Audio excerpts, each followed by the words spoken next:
Tu vas bientôt dire quelque chose, sans ouvrir la bouche. Pas dans très longtemps, pas dans un futur lointain. Juste assez proche pour que ça commence déjà à exister. Imagine une discussion normale. Quelqu'un en face de toi. Tu veux répondre, et pourtant, aucun mot ne sort. Et malgré ça, la personne comprend exactement ce que tu voulais dire. Comme si ta pensée avait traversé l'espace directement, sans son, sans geste. Et le plus troublant, c'est que ça ne te paraît même pas étrange. Parce qu'à partir du moment où quelqu'un peut comprendre ce que tu penses, sans que tu le dises, une frontière disparaît. Celle qui te protégeait, celle qui faisait que tes pensées restaient à toi. Imagine une seconde que certaines choses que tu gardes pour toi ne le soient plus vraiment. Pas parce qu'on te force à parler, mais parce que parler devient inutile. Et à partir de ce moment-là, une question apparaît. Est-ce que tu communiques encore, ou est-ce que quelque chose communique à ta place? Aujourd'hui, la communication repose sur un système fragile. Les mots, imprécis, limités, parfois mal compris. Tu dis quelque chose, mais ce que l'autre comprend est souvent différent. Il y a toujours une perte, une distance entre ce que tu ressens et ce que tu exprimes. Et c'est justement cette limite que certaines technologies commencent à contourner. Non pas en améliorant le langage, mais en le supprimant complètement. Des chercheurs travaillent déjà sur des interfaces capables de traduire directement l'activité cérébrale en signaux compréhensibles.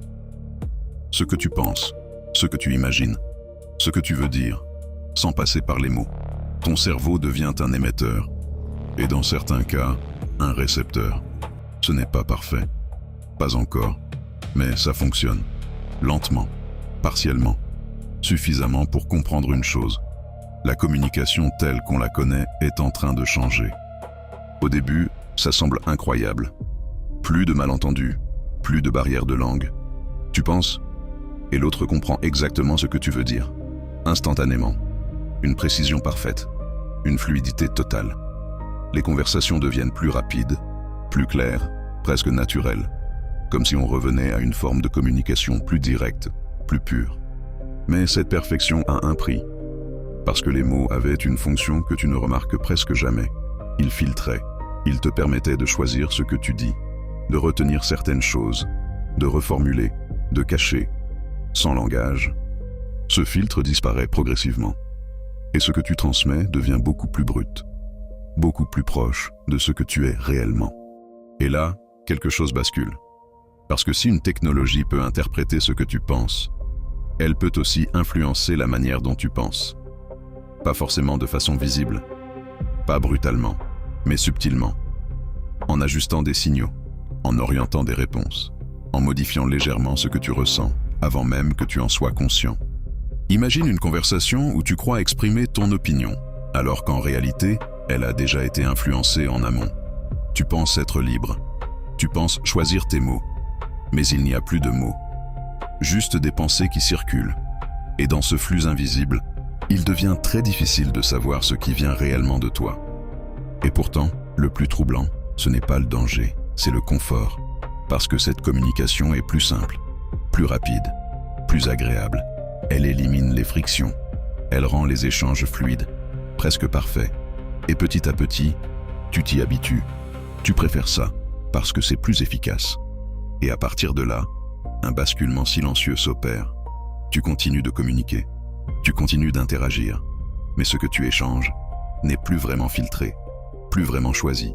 C'est direct, immédiat. Et dans cette immédiateté, quelque chose disparaît sans que tu le remarques. Parce que parler, ce n'était pas seulement transmettre une information, c'était aussi réfléchir, structurer, choisir. Le langage créait une distance entre toi et tes pensées, une zone de contrôle, une forme de liberté.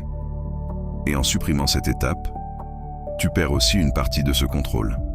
Ce futur n'est pas forcément négatif, il est même fascinant. Une communication parfaite, instantanée, universelle. Mais comme toutes les évolutions majeures, elle change quelque chose de fondamental. Pas seulement la manière dont tu parles, mais la manière dont tu existes face aux autres.